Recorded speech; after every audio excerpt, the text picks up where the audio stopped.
Oh my god, je peux pas croire que je vais vous conter ça. Oli, si t'écoutes ça, ferme la vidéo. Ça va rester entre nous, notre petit secret. Oh, salut tout le monde, j'espère que vous allez bien. Donc aujourd'hui, je vous reviens avec une petite story time parce que la dernière fois, vous avez vraiment l'air d'avoir aimé ça. Puis, ben c'est le fun, hein? Tu sais, des fois, là, on pense que quand quelque chose nous arrive, on est les seuls au monde à qui ça nous arrive. Puis finalement, on en parle, puis ben, on n'est pas tout seul. Puis des fois aussi, hein, la maternité, c'est pas tout le temps drôle. Fait que je pense que c'est le fun de dédramatiser ça un peu puis de mettre ça avec de l'humour. Fait que aujourd'hui, j'ai envie de vous parler de ma montée de lait qui a été intense, de comment que Oli a réagi à tout ça. Fait que ben si c'est une vidéo qui vous intéresse, ben je vous invite à rester à l'écoute. Pour commencer là, ce qu'il faut savoir c'est que moi, j'ai des montées de lait assez intenses. Je deviens les seins énorme. Écoutez, mes seins doivent doubler de superficie. Ils deviennent durs, là. C'est vraiment effroyable. Puis j'ai du lait. Écoutez, je pense que j'aurais du lait pour nourrir un village complet. Fait que, à Zoélie, ça s'est super bien passé, j'ai pas engorgé, elle buvait bien, puis écoutez, la montée de lait dure à peu près 24-48 heures, là. Après ça, ça s'est estompé, puis j'ai bien survécu, puis après, ben ma production s'est ajustée, puis on n'en parle plus. Alivia, par exemple, ça allait être toute qu'une autre affaire. Puis, ben encore une fois, ce qu'il faut savoir, moi, puis je dis vraiment pas ça pour me plaindre, mais vous savez, Oli, ben il travaille, il est agriculteur. Fait que moi, là, des congés de paternité, je n'ai pas connu ça à mes deux enfants. À Zoélie, c'était genre vraiment pas le bon temps pour avoir un bébé. J'ai accouché le 15 septembre. Mon chum était dans le rush des récoltes jusque par-dessus la tête. Fait que on est revenu de l'hôpital, puis il est parti travailler. Écoutez, il avait pas le choix. Alivia, c'était la même chose. Il était en train de planter des nouveaux champs. Fait que, ben, moi, je reviens de l'hôpital vers midi, là, puis à 2h, mon chum est sa job. Mais écoutez, ça, on s'habitue, puis, tu sais, quand j'ai besoin, je peux toujours l'appeler, là, il est pas loin, tu sais, il est comme en arrière de la maison. Mais ça peut des fois créer des situations comme celle qui m'est arrivée. Fait que je reviens de la maison, Alivia, écoutez, en baby blues x 1000, mais quand même, je vais super bien, je me sens vraiment top shape. Je commence à avoir ma montée de lait avant Zoélie parce que j'ai resté juste une nuit à l'hôpital, puis ben le lendemain que je suis à la maison, écoutez, je sens déjà ma montée de lait commencer à se préparer. Livia au début était quand même une bonne dormeuse. Puis, ben, elle pouvait faire une couple d'heures sans se réveiller. Là, écoutez, moi, à la naissance, là, c'est à peu près des 5-6 heures la nuit. Puis le jour, sensiblement la même affaire. Là, elle peut me flyer ça des 5-6 heures d'affilée. Puis là-dessus, je suis vraiment contente. Genre, je suis bénie. Au moins, je suis seule, mais j'ai des bons bébés. C'est ça, mon chum part travailler, puis là, je commence à avoir ma montée de lait. Là, le bébé dort, j'ose comme pas la réveiller. Puis là, à un moment donné, ben, elle se réveille. Puis un bébé naissant, quand ça se réveille, c'est pas genre je veux boire dans 45 minutes, c'est genre je veux boire maintenant. Fait que là, moi, je sens ma montée de lait et je me sens les seins en feu, les amis. Puis ils sont durs, puis ils sont gros, puis écoutez, je commence à sentir des bosses. Mais tu sais, jusque là, je peux pas faire grand chose. Puis je me dis, ben, mec, Livia boive, ben, elle va boire ce qu'elle a à boire. Puis en même temps, j'osais pas trop me tirer parce que vous savez qu'on peut créer un cercle vicieux de je tire mon lait, mon corps produit plus, donc je dois retirer mon lait. Puis pour être honnête, ça me tentait pas tant que ça d'embarquer dans ce genre de cercle vicieux-là. Fait qu'écoutez, je me dis, elle va boire ce qu'elle a à boire, puis ça va faire comme à Zoélie, là, d'ici 24-48 heures, ça va être replacé. Fait que Livia se réveille, en pleure, jusque là, tout est normal. Là, je m'installe pour l'allaiter. Et là, écoutez, j'ai le sein tellement dur, là, j'ai jamais eu les seins durs de même. Écoutez, des seins refaits, c'est même pas dur de même.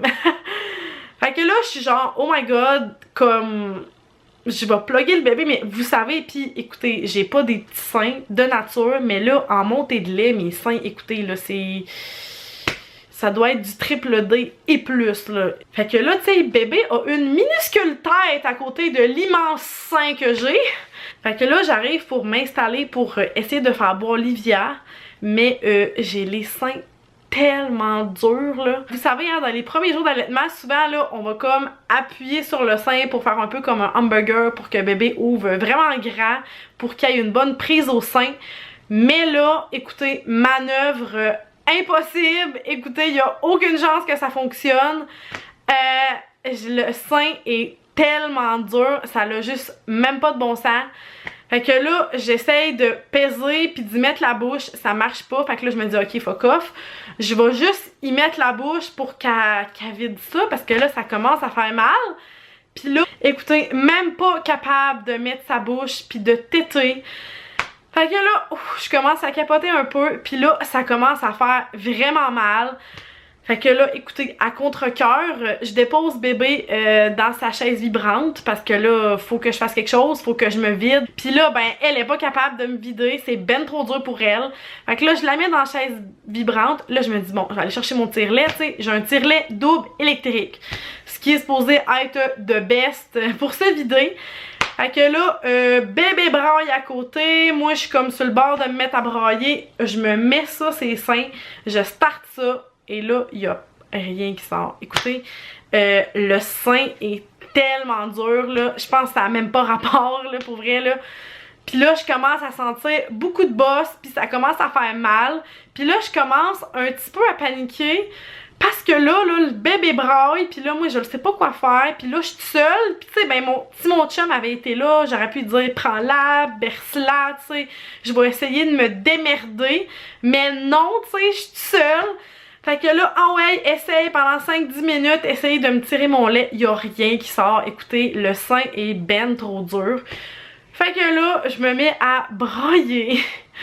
Là, hein, tu sais, en moment de panique de même, puis là, je me dis, hostique, pourquoi que moi, je peux pas avoir un chum qui est là avec moi, puis qu'il m'aide, puis que là, genre, j'ai ma montée de lait, je capote. Fait que là, je fais pas un puis deux, je l'appelle. Bien sûr, en grand moment de panique, qu'est-ce que vous pensez qui arrive? Il ne répond pas. Fait que là, moi, j'essaie de le rappeler, genre, sur recall. Il finit par répondre. Là, je braille. Là, il m'entend brailler au bout de la ligne. Il entend la petite hurler de l'autre bord. Fait que là, il est genre, ben voyons, qu'est-ce qui se passe? Là, je suis comme, là, tu t'en viens tout de suite. Là, c'est pas drôle, là. Ça va mal, faut que tu viennes. Je suis pas capable de faire boire la petite. Je capotais vraiment, là. Pis tu sais, je me disais, oh my god, c'est dans ces moments-là que tu te dis, à un moment donné, je vais en rire, là. Puis à un moment donné, ça va être drôle. Genre, aujourd'hui, j'en ris, puis aujourd'hui, je trouve ça très drôle. Mais quand tu le vis sur le coup, là, hostique que tu trouves pas ça drôle, puis maudine que genre, t'aimerais pas vivre cette situation-là. Fait que là, mon chum, il dit, ok, je m'en viens, c'est beau, j'arrive. Fait que là, il arrive, là, je suis comme encore en sanglots. Puis là, je dis, là, tu retournes pas travailler de la journée. Parce que là, ça fait ben trop mal. Puis là, j'ai pas eu ça à Zoélie. Comment ça se fait, là, que là, ils sont durs, il y a des bosses. Puis là, il est même pas capable de boire. Oh my god, je suis un peu drama queen dans l'âme. Surtout dans ce genre de situation de même. Je me connais. Fait que là, mon chum, il dit, ben attends un petit peu, là. On va se mettre à deux. Tu sais, lui, il est ben calme, là. Tu sais, il a pas vécu la demi-heure avant où est-ce que je capotais toute seule. Fait que là, il dit, regarde, je vais prendre ton sein, je vais peser, puis là, on va placer Livia à deux, tu sais, on va pouvoir la plugger. Fait que là, il voit bien que ça marche pas. Écoutez, le sein, là, même mon chum, là, il en croit pas ses yeux. Écoutez, là, les plus gros seins de sa vie qu'il vient de voir, là. Lui, il est déjà tout déconcentré, il suit plus pendant toute la game. Là, je suis genre, non, là, faut faire de quoi, là? Fait que là, sur le moment de panique, je dis, ah ouais, boy! Là, il me dit, tu me niaises-tu? Fait que là, je suis genre, j'ai-tu la face d'une fille qui niaise? Hostique! Sérieux! Vide-la un peu, là, puis après, on va pouvoir la plugger, puis elle va pouvoir boire. Fait que là, mon chum, sur son élan de gars, fucking pas sûr, fucking genre, est-ce que je fais ça pour ma blonde? Est-ce que je fais pas ça? Elle braille! Oui, je l'aime! Je vais l'écouter! Donc, écoutez, j'ai pas besoin d'en dire plus. Il m'a un petit peu satisfait la montée de lait. Ça a pas été long, là, tu sais, je veux dire, après 2-3 peut-être gorgées, le sein diminuait, tu sais, considérant qu'un bébé, quand ça naît, ça boit pas beaucoup, là, fait que ça en prenait pas beaucoup pour que le sein ramollisse, si on peut dire ça de même. Mais là, juste deux, trois petites gorgées, ça l'a ramolli. Là, on a installé Livia. Là, Livia l'a bu bien tranquillement. Tout allait bien. Tout était rentré dans l'ordre. Puis après ça, ben là, il s'est occupé de la petite. En fait, j'ai appelé Info Santé parce que là, je capotais. Je me disais, je vais te faire une mastite, je vais-tu genre, tu sais, je voulais pas que ça bouche, je voulais surtout pas que les canaux bouchent, puis je voulais surtout pas scraper ma montée de lait. Fait que j'étais allée dans la douche, ils m'ont dit de faire des massages un peu comme ça, là, puis de vraiment faire sortir le lait, de faire des pressions, d'aller dans la douche, que ça allait les faire couler, d'aller dans le bain aussi, fait que des vidés au besoin, mais comme je pensais, de pas trop tirer avec un tire-lait parce qu'après on embarque dans un cercle vicieux. Fait que après ça, on a mis des feuilles de chou, tout est rentré dans l'ordre. Écoutez, la montée de lait, ça l'a eu envie de boucher à 2-3 fois. Mais après ça, j'étais vraiment plus vigilante. Quand je sentais que ça venait pas pire dur, j'allais chercher la petite. Puis là, je la faisais boire. Si elle dormait, je la réveillais parce que je voulais surtout pas revivre ce moment-là. Mais finalement, pas de mastite, une belle montée de lait. C'est juste que ça a été vraiment intense. Fait que j'ai vraiment hâte de voir à mon prochain bébé de quoi ça va avoir l'air. Mais quand on dit qu'on se marie pour le meilleur et pour le pire... C'est ça. Si vous voulez savoir, il a dit qu'il était déçu. Il pensait que c'était plus chaud, puis que ça goûterait plus le lait. Il disait que ça goûtait sucré, puis que c'était comme tiède-froid. Ben, température du corps, j'imagine. Fait qu'il a pas été si satisfait que ça de l'expérience. Mais quand même, il l'a fait. On doit quand même lui mettre un beau thumbs up à Oli d'avoir fait ça parce que je le sais que c'est vraiment pas toutes les chums qui auraient fait ça puis qui auraient dit arrange-toi. Mais là, écoutez, dans le moment de désespoir, mon chum est arrivé à la rescousse. Si jamais vous allez bientôt accoucher, ben préparez-vous au pire pour votre montée de lait, mais dans la plupart des cas, ça arrive pas si dramatique que ça. Soyez vraiment alerte et vigilante là, à une mastite ou à des trucs comme ça parce que après, ça peut être accompagné de fièvre, les canaux peuvent se boucher, puis ça peut emmener plein d'autres problèmes secondaires là. Fait que dans le fond, le but de ma story time, c'était surtout que vous soyez à l'affût de votre corps, puis vraiment là justement de ne pas vous inquiéter, la montée de lait ça passe. Oui c'est intense, oui ça fait mal, je vous le cacherai pas, mais comme je l'ai dit au début de la vidéo, ça dure 24 à 48 heures, puis après tout rentre dans l'ordre. Voilà, c'est tout pour la vidéo. J'espère vraiment que vous avez aimé ça, puis ben si vous aimez ça, des petites story time dans le genre, ben dites-moi là en commentaire, hein, comme ça je vais essayer d'en faire plus souvent. Puis sinon, si vous avez aimé la vidéo, ben n'hésitez pas à mettre un pouce en l'air, vous abonner à la chaîne si c'est pas déjà fait. Je vais vous souhaiter une belle journée, puis nous, ben on se revoit dans une prochaine vidéo. Bye tout le monde!